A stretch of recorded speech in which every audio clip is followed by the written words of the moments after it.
Hello everyone, welcome to my YouTube channel. आप सभी का स्वागत है हमारे आज के इस वीडियो में। और फ्रेंड्स, आप में से ही किसी ने रिक्वेस्ट किया था कि ग्रुप डी के मेडिकल पर वीडियो बनाओ, तो ये कंप्लीट वीडियो रहने वाला है। इसमें मैं आपको बताऊंगा कि ग्रुप डी में क्या क्या चीज़ें आपकी चेक की जाती हैं, किस तरह से मेडिकल होता है, ताकि अगर इनमें से कोई भी बीमारी आपको है या किसी तरह से अगर आप किसी बीमारी से ग्रस्त हैं तो पहले अगर आप उसका ट्रीटमेंट करा लेंगे तो आपको कोई भी दिक्कत नहीं आएगी। एक सिंपल सी बात मैं आपको बताना चाहूँगा, जो चीज़ें मैं यहाँ पर आपको बताऊँगा, यानी कि जो चीज़ें चेक होती हैं at the time of medical, अगर वो चीज़ें डिटेक्ट नहीं होती हैं तो आपको मेडिकल में पास कर दिया जाएगा। लेकिन अगर मेडिकल के दौरान वो चीज़ें डिटेक्ट हो जाती हैं, उनको पता लग जाता है, तो अगर वो ट्रीटेबल है, यानी कि अगर वो ठीक हो सकती है, तो आपको टाइम दिया जाता है, अदरवाइज़ आपको रिजेक्ट किया जाता है। तो वीडियो अगर आप कंप्लीट देखेंगे तो आपको बहुत ज़्यादा फ़ायदा फ्यूचर में मिलेगा अगर आप रेलवे ग्रुप डी के लिए प्रिपरेशन कर रहे हैं। वीडियो में आगे बढ़ने से पहले टेक्स्ट बुक के गोल्डन गुड बाय सेल के बारे में आपको बताना चाहूँगा। 24 तारीख से लेकर 28 तारीख, यानी कि 24 और 28 फरवरी के बीच में आप इसका लाभ उठा सकते हैं। यहाँ पर बेसिकली आपको 6 महीने की एक्स्ट्रा वैलिडिटी मिल रही है। जहाँ पर आपको 12 महीने की वैलिडिटी मिलती थी, वहाँ पर आपको 18 महीने की वैलिडिटी मिलेगी। प्राइस की अगर बात करूँ तो 399 से कम होकर इसका प्राइस 360 रुपये है। आपको सिंपली क्या करना है, डिस्क्रिप्शन में दिए गए लिंक पर क्लिक करना है, इनकी वेबसाइट पर जाना है या फिर इनकी एप्लीकेशन पर जाना है। परचेज करते टाइम EG10 कोड का यूज़ करना है। 39 रुपीज़ का आपको ऑफ मिल जाएगा।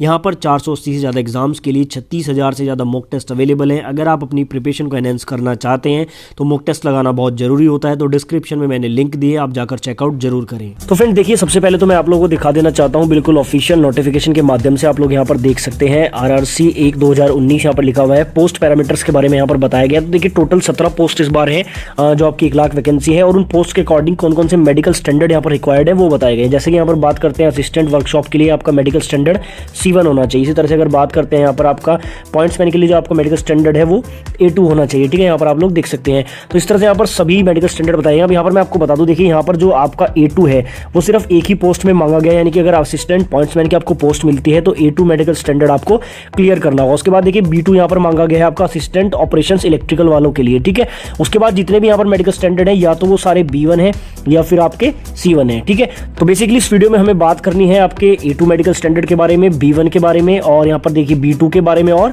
C1 के बारे में। ठीक है, क्या क्या टेस्ट इन सभी मेडिकल स्टैंडर्ड में रहते हैं वो मैं आपको यहाँ पर डिटेल में बताने वाला हूँ। तो देखिए, आप लोग यहाँ पर देख सकते हैं ऑफिशियल नोटिफिकेशन में मेडिकल स्टैंडर्ड के बारे में जो बताया गया है। देखिए, जैसे कि मैंने आपको बताया कि हमें सिर्फ बात करनी है A2 के बारे में और आपका B1 और B2 एंड C1। ठीक है, 4 मेडिकल स्टैंडर्ड यहाँ पर रखे गए हैं ग्रुप डी के लिए। ठीक है, बाकी जो मेडिकल स्टैंडर्ड रहते हैं ये आपके ALP या फिर JEE वगैरह की पोस्ट के लिए भी रहते हैं, लेकिन यहाँ पर हम बात करते हैं सबसे पहले A2 के बारे में। देखिए, A2 में आपको बोला गया है कि जो आपका डिस्टेंस विजन है, यानी कि दूर की जो आपकी नजर है, वो 6/9 आपकी होनी चाहिए और विदाउट ग्लासेस होनी चाहिए। ठीक है, सबसे बड़ी जो यहाँ पर बात है कि A2 मेडिकल स्टैंडर्ड अगर आपसे मांगा है, जो कि पॉइंट्समैन के लिए मांगा गया है, तो यहाँ पर अगर आपको चश्मा लगाया तो पॉइंट्समैन की पोस्ट आपको कभी भी नहीं मिलेगी। बाकी जितनी भी पोस्ट है उनमें चश्मा अलाउड है, वो मैं आपको यहाँ पर बता देता हूँ। देखिए, अगर बात करते हैं B1 के बारे में, तो B1 में कहा गया है कि अगर आपकी जो नजर है वो 6/9 या 6/12 होनी चाहिए विद एंड विदाउट ग्लासेस, यानी कि अगर आपको चश्मा लगा है या नहीं लगा है, दोनों ही कंडीशन में अगर आपकी नजर 6/9 और 6/12 है तो आपको यहाँ पर ले लिया जाएगा। ठीक है, और ये 6/9 6/12 क्या होता है ये मैं आपको अभी आगे बताऊंगा। ठीक है, तो दूसरा यहाँ पर क्या होता है, साथ में नियर विजन का भी टेस्ट होता है। एक बार मैं आपको यहाँ पर दिखा देता हूँ। नियर विजन यानी कि नज़दीक की नज़र आपकी चेक की जाती है। ठीक है, यहाँ पर A2 में वो भी विदाउट ग्लासेस है, बाकी सब में अगर आपको चश्मा भी लगाया है तो भी यहाँ पर आप जो है क्लियर कर जाएंगे। उसके अलावा यहाँ पर आपका कलर विजन टेस्ट होता है, बाइनोकुलर विजन होता है, नाइट विजन होता है एंड मेसोपिक विजन होता है। ठीक है, ये हम डिटेल में आगे भी डिस्कस करेंगे। उसके अलावा यहाँ पर आप लोग देख लीजिए, अगर बात करें हम लोग बाकी मेडिकल स्टैंडर्ड के बारे में, यानी कि जो आपका B2 है और C1 है, ये दोनों भी रिक्वायर्ड है ग्रुप डी में। तो यहाँ पर भी बताया गया है कि 6/9 6/12 होनी चाहिए, चाहे आपको चश्मा लगा है या नहीं लगा है। ठीक है, C1 की अगर बात करते हैं तो यहाँ पर 6/12 और 6/18, यानी कि 6/18 क्या होता है वो भी मैं आपको बताऊंगा। यहाँ तक भी अगर आपकी नजर है तो आप इसको क्लियर कर सकते हैं। ठीक है, तो सबसे पहले यहाँ पर हम लोग देखते हैं आई टेस्ट में जो आपका डिस्टेंस विजन टेस्ट होता है, यानी कि दूर की नजर जो आपकी चेक की जाती है। यहाँ पर आपका निकल के आता है 6/12 6/9 एंड 6/6। ठीक है, देखिए होता क्या है कि दूरी पर बिठाया जाता है सामने इस तरह के, या तो आपका चार्ट लगा होता है या फिर कई बार LCD वगैरह लगा के रखते हैं, उसमें ये अक्षर ऐसे आपको लिखे हुए दिखाई देंगे, पहला बड़ा फिर छोटा। ठीक है, अगर आप इस अक्षर को ठीक से पढ़ पा रहे हैं, यानी कि जो आपकी आइज है वो 6/60 है। ठीक है, इसको अगर आप ठीक से पढ़ पा रहे हैं तो 6/36 की आपकी आंखें हैं। इस तरह से यहाँ पर देखिए पैरामीटर्स होते हैं। तो अगर ये वाली लाइन आप ठीक से पढ़ लेते हैं, यानी कि जो आपकी आइज है वो 6/12 है। अगर लास्ट वाली लाइन आप पढ़ लेते हैं तो आपकी आइज जो है 6/6 है। ठीक है, तो ये पैरामीटर्स होते हैं। चार्ट को पढ़वाने के बाद जो है डॉक्टर को पता लग जाता है कि जो आपकी आइज की पावर है वो कितनी है, आप कितनी दूर तक साफ पढ़ सकते हैं। ठीक है, तो सबसे पहले जो आपका इंपॉर्टेंट टेस्ट होता है RRC ग्रुप डी के लिए वो आपका आई टेस्ट होता है। इसमें दूर की नजर आपकी चेक की जाती है। दूसरा यहाँ पर जो आपका इंपॉर्टेंट टेस्ट रहता है वो नियर विजन टेस्ट रहता है, यानी कि नजदीक की नजर आपकी चेक की जाती है। ठीक है, आपसे जो है नजदीक से ये पढ़वाया जाता है, जहां तक आप पढ़ लेते हैं तो वहां तक जो है आपको स्टैंडर्ड दे दिया जाता है। देखिए, जो तीसरा यहाँ पर इंपॉर्टेंट टेस्ट होता है वो कलर ब्लाइंडनेस टेस्ट रहता है। देखिए, इस तरह से जो है आपको एक बुक में जो इस तरह के लेटर्स बने हुए होते हैं और इसमें आपको देखना होता है, अगर आप यहाँ पर देख पा रहे हैं पहले वाले गोले में अगर आप देख पा रहे हैं 7 लिखा हुआ है, दूसरे में 13 लिखा है, यहाँ पर 16 लिखा है, यहाँ पर 9 लिखा है, यहाँ पर 12 लिखा है और यहाँ पर 8 लिखा है। अगर आपको ये ठीक से दिखाई दे रहे हैं यानी कि आपको कलर ब्लाइंडनेस नहीं है। लेकिन अगर आप इसको ठीक से नहीं पढ़ पा रहे हैं तो आपको कलर ब्लाइंडनेस है। और मैं आपको बता दूं, अगर आपको कलर ब्लाइंडनेस है तो इसमें आपको मुश्किल से 1 या 2 पोस्ट ऐसी हैं जो मिलेंगी। जैसे आपकी हॉस्पिटल अटेंडेंट की पोस्ट होती है वो आपको मिल सकती है, बाकी ट्रैकमैन आपको नहीं मिलेगी, पॉइंट्समैन आपको नहीं मिलेगी। तो जितनी इंपॉर्टेंट पोस्ट रहती है वो आपको यहाँ पर नहीं मिलेंगी, ठीक है। तो ये बहुत जरूरी है कि अगर आपको कलर ब्लाइंडनेस है तो यहाँ पर आपका सिलेक्शन थोड़ा सा मुश्किल हो सकता है। उसके बाद यहाँ पर नेक्स्ट जो चेकअप होता है वो आपके आईज को टेस्ट किया जाता है। देखिए नॉर्मली ये मशीन के द्वारा टेस्ट नहीं होता है ग्रुप डी में, ये आपका ALP वगैरह में या फिर NTPC में होता है। ग्रुप डी में क्या होता है, सिंपली आपकी आंखों को जो है मनवा के देखते हैं कि आपने कोई लेंस वगैरह तो नहीं लगाया हुआ है। साथ ही यहाँ पर कई बार कुछ सेंटर्स पर अगर हाईटेक सेंटर है तो वहाँ पर जो मशीन द्वारा भी चेक करा लेते हैं, तो वहाँ पर जो है आपकी आईज को चेक कर लिया जाता है कि कहीं आपने अपनी आईज में लेजर वगैरह तो नहीं करा रखा है, ठीक है। तो इस तरह के टेस्ट सभी सेंटर पर नहीं होते, पर 1-2 सेंटर पर ऐसा टेस्ट देखने को मिल जाता है। तो आईज के लिए तो ये टेस्ट इंपॉर्टेंट रहते हैं, जिसमें आपका कलर ब्लाइंडनेस टेस्ट हो गया। साथ में यहाँ पर एक C टेस्ट भी होता है। मैं आप लोगों को बता दूं, एक चार्ट होता है, इसमें C बने हुए होते हैं। किसी C का मुंह इस तरफ को होगा, किसी का ऐसे होता है, किसी का ऐसे होता है, ठीक है। तो उसमें क्या है, आपको जो है डिफरेंट आईज से हाथ रखवा के एक आंख पे और पूछते हैं कि C का मुंह किस तरफ खुला है। इसको C टेस्ट बोलते हैं, ठीक है। यहाँ मैंने इंक्लूड नहीं किया है, लेकिन मैं आपको बता दूं C टेस्ट भी ये आईज में ही आता है, आपके आईज को चेक करने के लिए। तो C टेस्ट भी कुछ सेंटर्स पर कराया जाता है। C टेस्ट के अलावा जो है आपका नाइट विजन भी कई बार चेक करा लेते हैं, कमरे में पूरा अंधेरा करके जो आपको लाइट्स दिखाई जाती हैं, ठीक है। बेसिकली वो क्या है, आपका कलर विजन में आ जाता है कि आपको जो प्रॉपर लाइट्स हैं वो ठीक से दिखाई दे रही हैं। तो आईज में आपका ये मेन इंपॉर्टेंट टेस्ट रहते हैं। उसके अलावा जो इंपॉर्टेंट टेस्ट है, सबसे पहला होता है आपका चेस्ट का एक्सरे, ठीक है।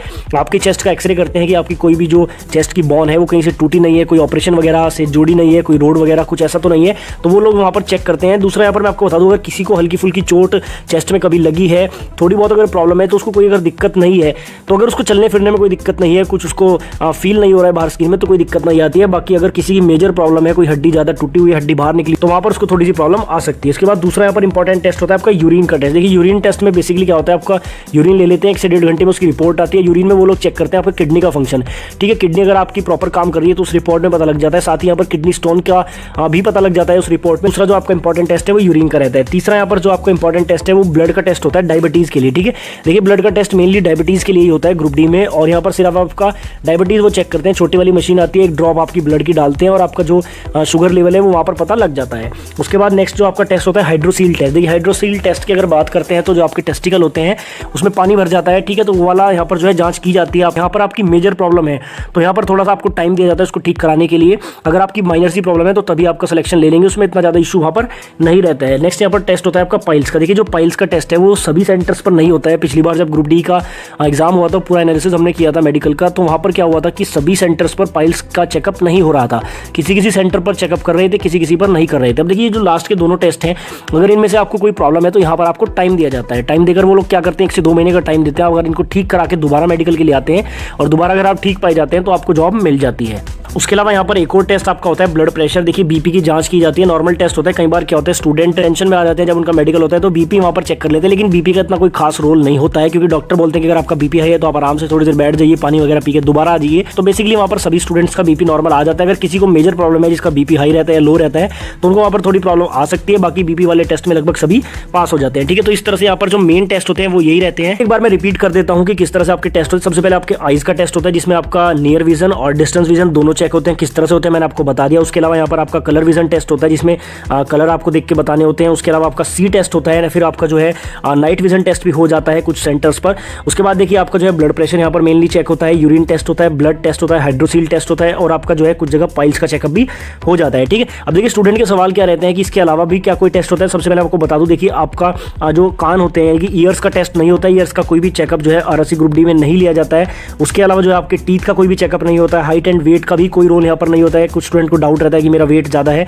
तो कोई प्रॉब्लम नहीं है। अगर आप फिट हैं तो आपको कोई भी दिक्कत नहीं आएगी। साथ में यहाँ पर अगर बात करते हैं, अगर कोई स्टूडेंट हकलाता है तो क्या उसकी जांच की जाती है, तो बिल्कुल भी नहीं है। तो ऐसा कोई टेस्ट नहीं होता है। अब देखिए स्टूडेंट का एक बहुत बड़ा सवाल रहता है कि सर मेरी हड्डी टूटी थी या मेरी उंगली हल्की सी टेढ़ी है, हाथ थोड़ा सा टेढ़ा है।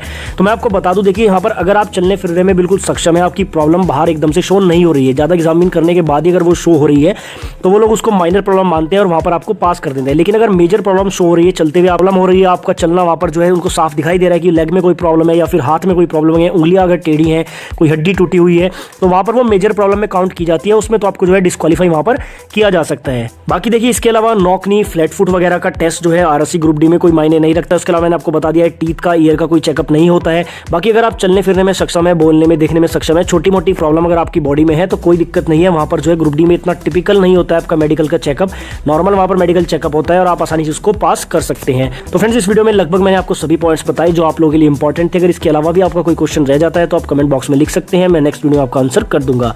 आई होप गाइस ये वीडियो आप लोगों के लिए हेल्पफुल रहा होगा। अगर वीडियो आपको पसंद आया तो वीडियो को लाइक करें और चैनल को सब्सक्राइब करें।